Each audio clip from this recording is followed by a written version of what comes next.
Hello, you're watching This Weekend FM. Tuesday the 19th of November saw M Restaurant in Threadneedle Street host Reconomy's Don't Waste It breakfast roundtable aimed at the supply chain.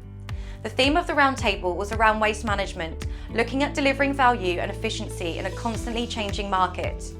As service providers, the expectation around waste management and what this includes increases daily. So how can service levels be achieved while also making commercial sense to the business?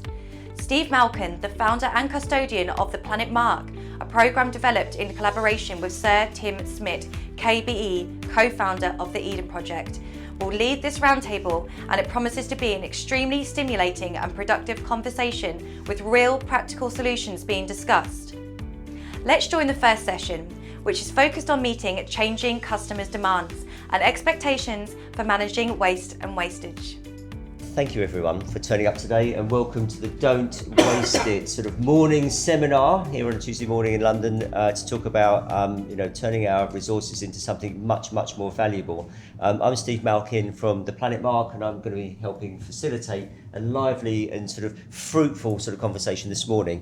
What's it all about? We're going to be talking about delivering value and efficiency in a changing market, and I really want to focus on this piece around value. And I want to focus on this piece around a changing market, because we know that we're living through sort of quite challenging times right now, aren't we? So just to put things in perspective a little bit before we dive into the first of our four sessions, I think that we're looking at this amazing period of time between 2020 and 2030, where we have what is being termed the decade of action. I don't know if has anyone sort of heard of this piece of terminology? So between 2020 and 2030 is possibly the most important 10 years of our planet. Yeah. What we do now is absolutely on our watch, and will determine the next tens or hundreds or even thousands of years of our planet, and obviously that includes humanity and all of the passengers on planet Earth. So we're here on a Tuesday morning to be talking about some very big issues, but in actual fact we're going to come down into some great detail. Yeah. Now we're all here in organisations, and we're looking at business and the role of business in sustainability. Yeah. What can we do to make this 10 years, a big transformation? And it is without question going to be changing the way that we live in society. So we've seen issues around zero carbon. Yeah. And we're going to be making a connection today around zero carbon and climate change and waste and recycling. Yeah, what are these resources, these valuable resources that we've got? So we're going to thank Reconomy for helping put this on, because you have two experts around the table to talk to us about turning waste and resources into ways and means of tackling climate change and getting to zero carbon. We also thank our friends and colleagues at ThisWeekinFM for putting this event on. Most importantly, I want to thank you guys for sharing your time this morning, because we're going to be sharing knowledge. Yeah, and we're going to be helping other people not make the same mistakes that we're making, and to find and learn from the successes that we're having.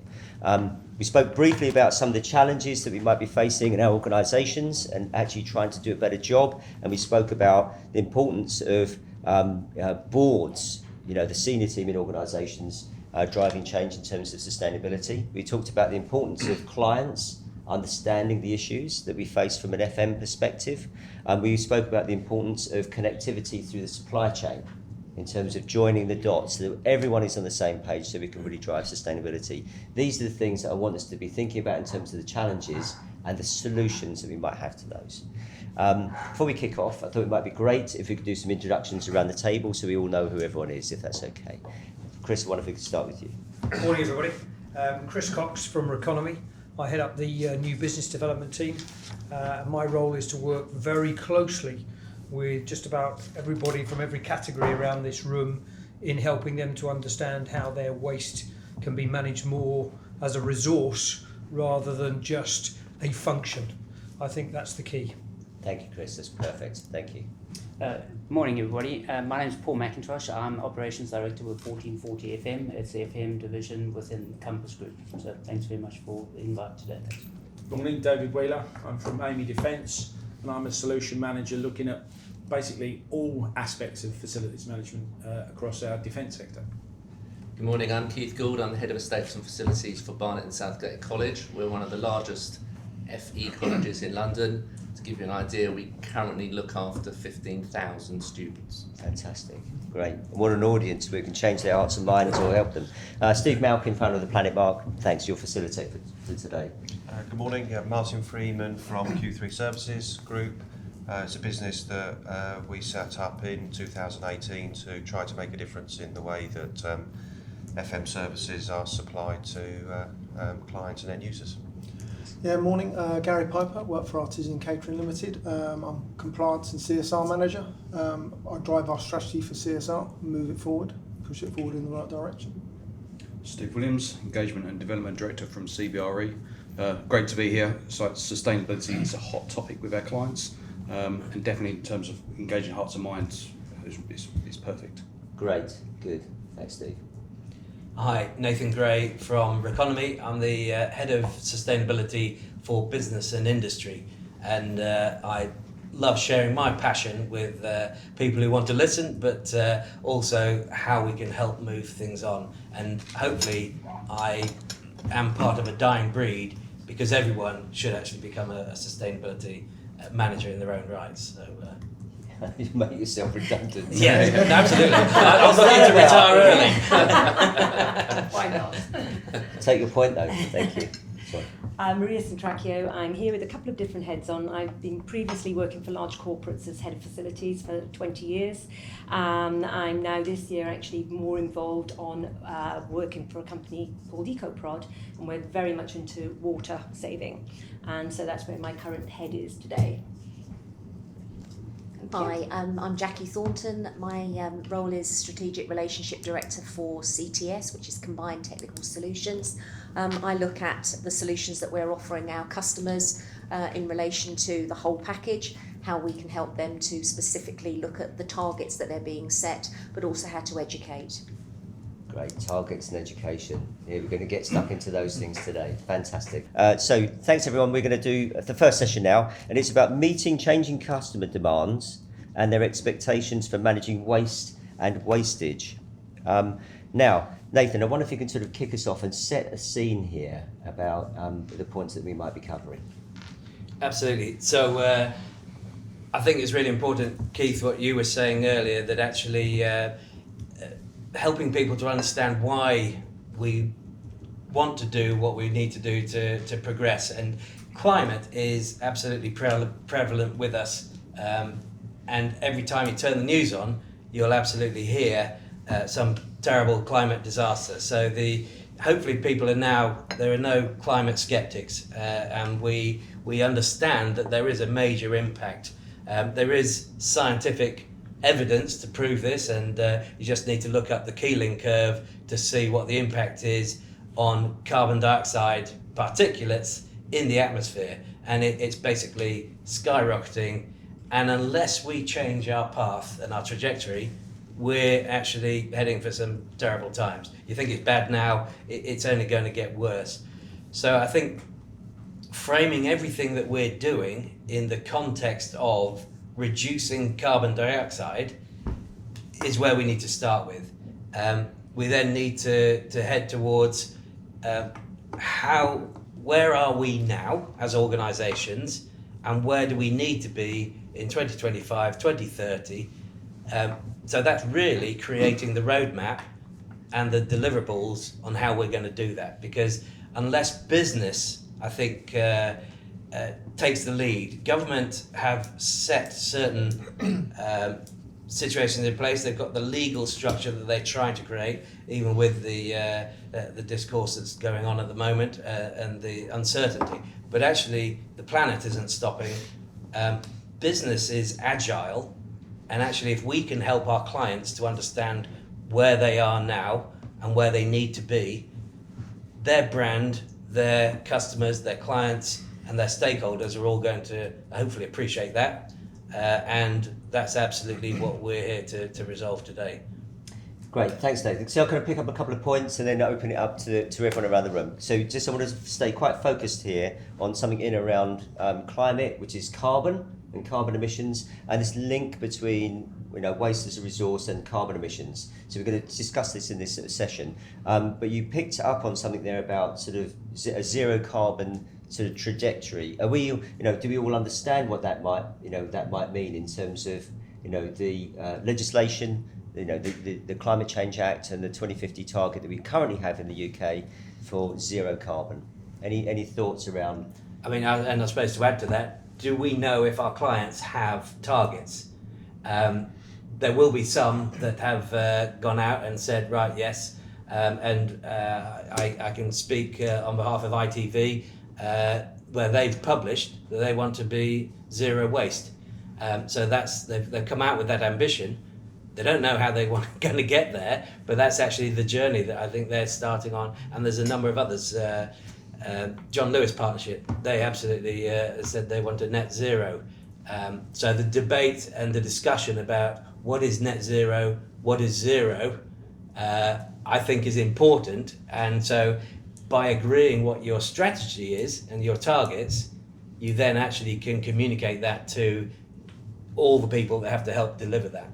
But isn't there a difference between, yes, this is a target, so this is what we're going to do, but how we're going to do it, I think is the part that isn't there yet. I think we're all saying, and the government say, yes, 2050 we're going to be zero carbon.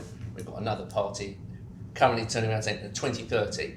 Great words, but actually, how are we going to do it? And there's so many fragmented parts because there's business, there's the domestic, there's the international part. We all have to remember, like a big jigsaw, we all fit together. So at the moment, I think that what's lacking is a joined up understanding of how it's going to happen. So I've just got a question that comes back to the original question. I just wonder, you talk about meeting the changing customer demands, but I just wonder, why are they actually changing? What's the rationale for them changing? Where is the customer looking to be educated from? Is that from the likes of the service provider, or is it through their own organisation? So I just wonder what changing customer demands actually really means. Great. So it's in our question, isn't it? So what are these changing customer demands? Are they real? Is there anyone who wants to step in? I think that they are real because working as we do, predominantly for government, it is a target that's there, and it is set in stone. But getting back to Keith's point is, how do we get there, and are they the same? Does every government department have the same type of targets, and are they going to try and achieve it in a certain way? And I think we spoke about a little while ago is 15 to 20 years ago, health and safety was the big thing. No one really thought about it. No one was really that concerned about it because it didn't have a major impact. The major impact that came in was the corporate homicide and the Corporate Manslaughter Act, which then meant that people could go to prison. And I think the only way that you can get some enforcement level, because at the end of the day, as we go back, words are they're very easy. Enforcement is a lot better. So whether that's as a fine, or whether it's actually, we're looking now at a much more stick approach than a carrot. I think that's the way that you're probably going to have to get to the point that boards and corporate, whether it's a public sector or whether it's a private sector, boards have to think about the environment, have to think about sustainability as a zero. Okay. Not as a it's nice to have. Because now we think, the first thing we think of in corporate environments, in health and safety, it's a given that it's a zero. We don't, one death is not acceptable anymore. Zero deaths is acceptable. So in the same with the environment, with carbon, it's got to be exactly the same. So just there's one of those places where it's coming from customer demand, then might be a legislative, regulatory sort of compliance-driven piece around, look, we're going to zero carbon. Yeah. So that's one of those customer demands. There is so streamlined and energy carbon reporting came in 1st of April this year. There's now 12,000 more companies who are obligated, and this is reporting in Scope 1, Scope 2 and Scope 3. Now, unfortunately, Scope 3 elements are optional. But the reason I think that they're optional is because actually governments want business to get on with the stuff that's easy. So measuring your electric meter, measuring your water, measuring your waste is the fundamental basics. Just get on and do that. Measuring the impacts of your supply chain is more difficult, and that's what Scope 3 is about.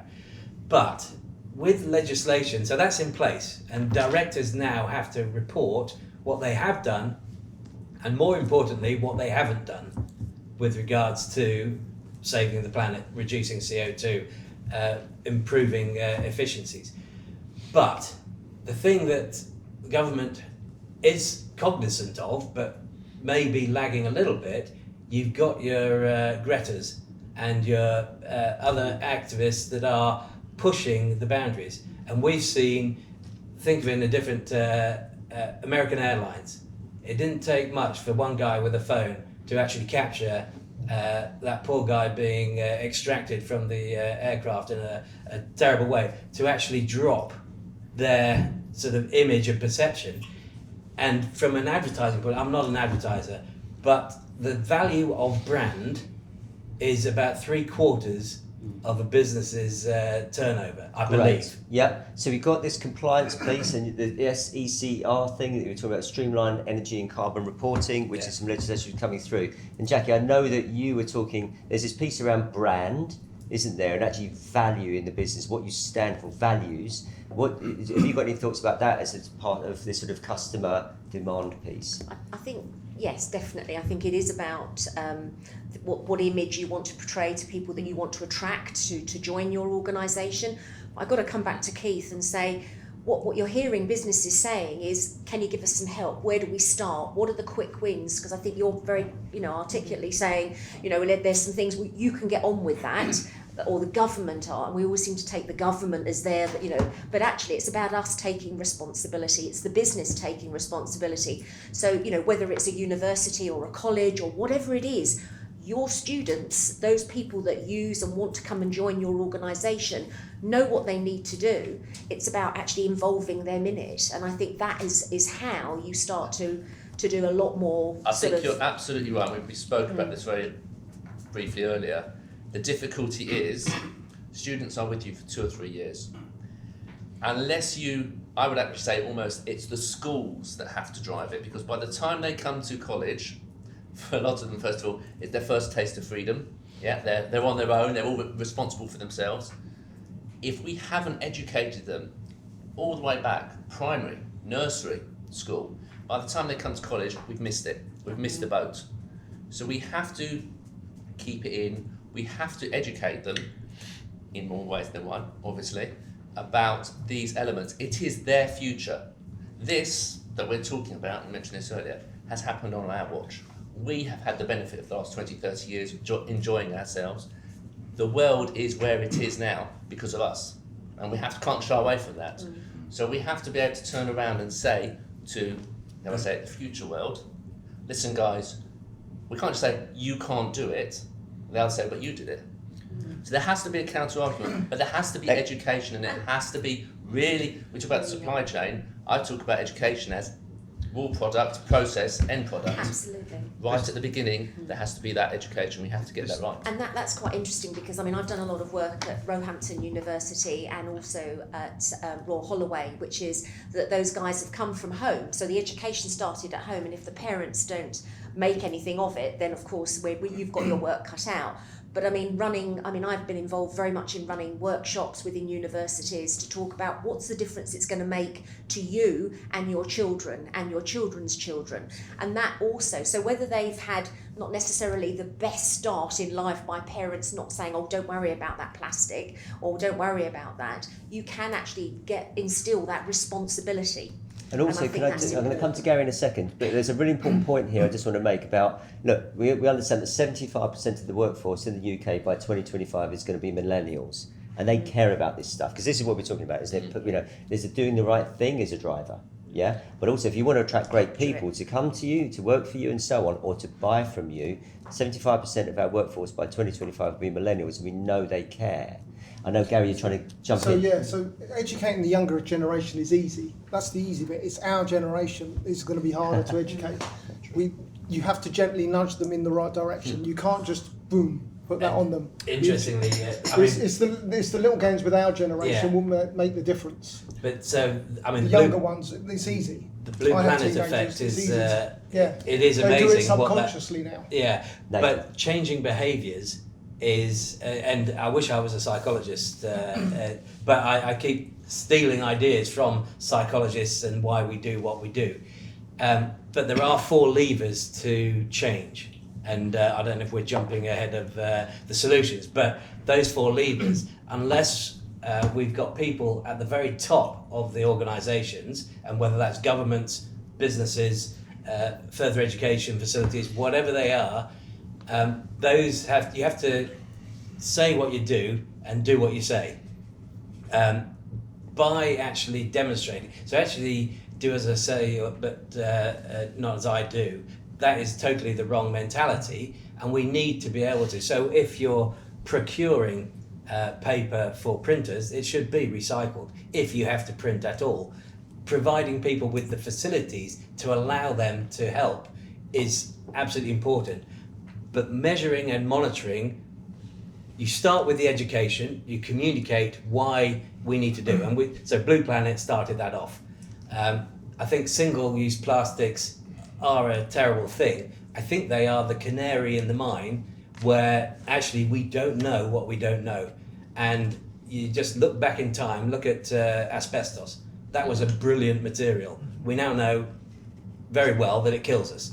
I think whether we are killing the planet with single-use plastics, the bioaccumulation, the ingestion of dioxins and furans and all those horrible nasties in the environment that we're putting on our plate because it's being served because of the fish that we've caught and the meals, those are scary thoughts. And so I don't want to depress people, but by being aware of the impacts of what we do and how we can change the needle on that dial is really. So let's talk. Can we just jump in there on the change of the dial? Because I know that I wanted. There's a piece in here about measurement and monitoring, right? So we don't know if we're moving the dial if we're not measuring stuff. Yeah. So anyone want to talk about? I've got a point here. It all sounds very idealistic from my perspective, and I think Dave sort of brought up a good point about legislation around health and safety, the Manslaughter Act, etc., etc. You know, all companies have a different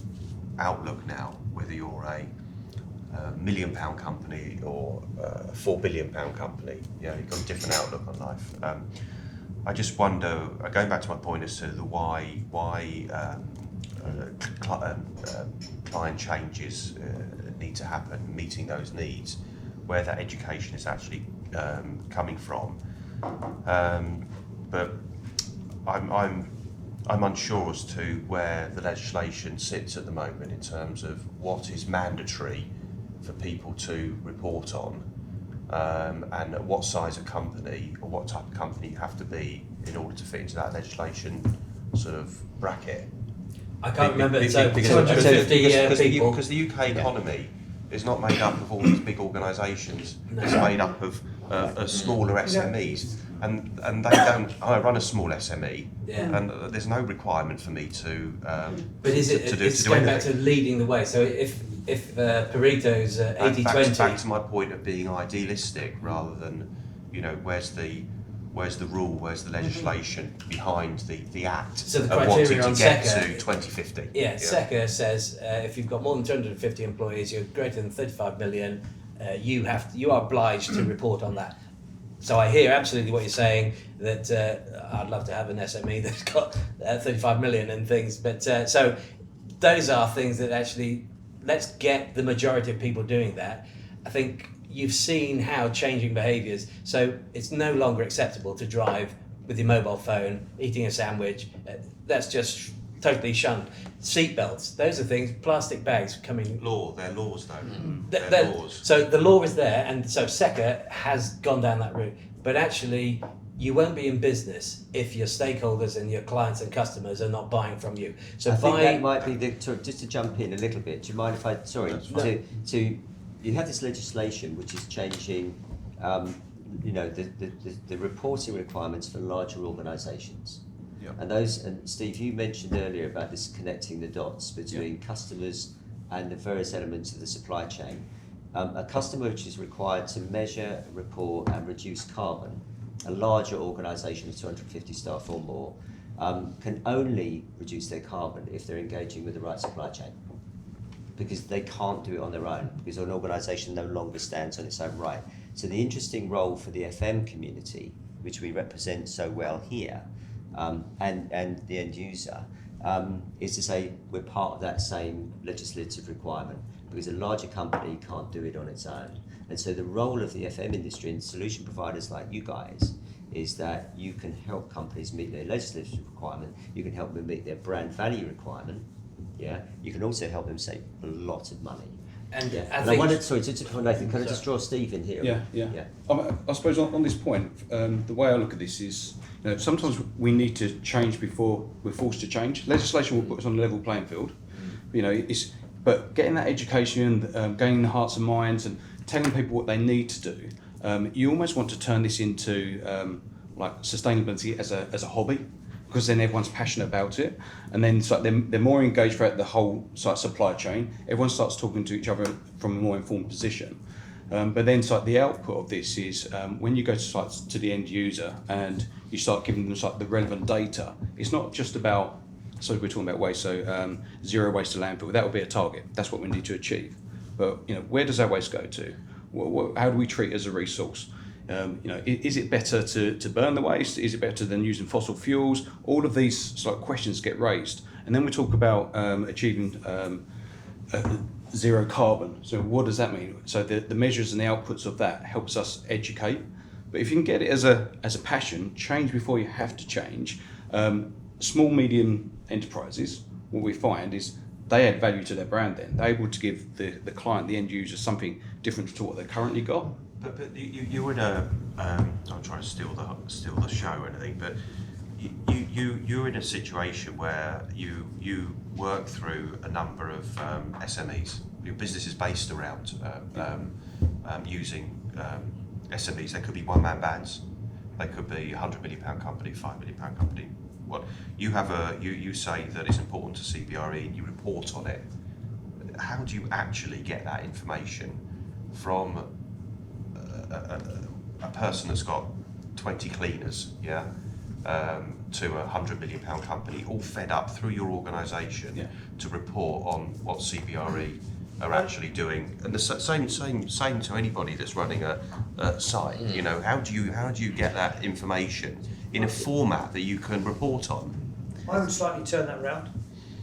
I would say that in order for the SMEs to be successful organisations and for them to thrive, what they need to do is position themselves to the larger companies like CBRE if they want to be part of that supply chain, like your organisation, where you rely on lots of these organisations to feed your supply chain and your customers ultimately, is that to make themselves attractive, they take it upon themselves to start to take responsibility to act upon some of their own climate change policies, and where they're looking at their own internal supply chain, where they're buying their stationery from, where they're buying their consumables from.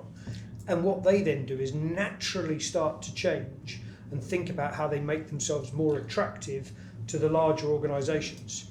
I'm not sure you'll ever. A bit cynical there, because you have to then place a value on that's outside the cost of the service. But it doesn't have to be expensive. The fact I didn't mean. Sorry, I didn't mean the price. I mean when you're being selected, there has to be a value on that part of it that's proportionate to the price of the activity. So how important is that? You say you have to in order to be to play on the team, you need to have that in your armoury, be doing it. So my question is, that has to be valued. It does. You're absolutely right. And I want to pick that up in the next session. Okay. Yeah? Because as always with sustainability, we can talk, can't we? Yeah, but we actually want to get into these solutions. Before we delivering things, we're going to tackle delivery in the next session. Yeah. Right. Is that okay? Because otherwise we might continue this session for the whole piece, because we've done our 20 minutes. And I want to hold on to these thoughts, all right? And also, how is it measured? Because if you look at pre-qualification questionnaires and tenders, it's in there. And social value is in there, environmental impacts are in there, and how you're going to deliver them. And delivering zero waste, I think to conclude perhaps on this session, that actually we started at climate. Actually, when you look at the waste hierarchy, and so bringing it back to bare bones, the waste hierarchy we've had since 1983. Brundtland Commission, that was the first time we saw that. We're still talking about it now, but it is amazing how brilliant it actually is, that actually if you eliminate waste, you won't warm the climate. If you recycle waste, you won't extract natural resources and you will actually use them far more efficiently. So actually, by heading towards a zero waste target, everyone, whether you're one-man band to 2,000 people in your business, zero waste is the absolute way to minimise the impacts on climate, save money, and actually there's an element of social that you can bring in. So we'll get to that. But what a lovely way to summarise our first session. Well done. Thank you. That concludes the first session of the Reconomy Don't Waste It Roundtable. Some very good and also challenging comments made during the opening discussions, which was focused on meeting changing customer demands and expectations for managing waste and wastage. It was clear that heading towards a zero waste target is the absolute way for every company, regardless of their size, to minimise their impact on the climate, save money and be socially responsible. This was just the first of 4 sessions that occurred during the roundtable. The remaining 3 sessions will be released over the coming weeks, with the next looking at changing the way waste is managed to improve efficiency. Please contact ThisWeekinFM if you would like to be involved in a roundtable or any other event. Thank you for joining us. See you next time on This Week in FM.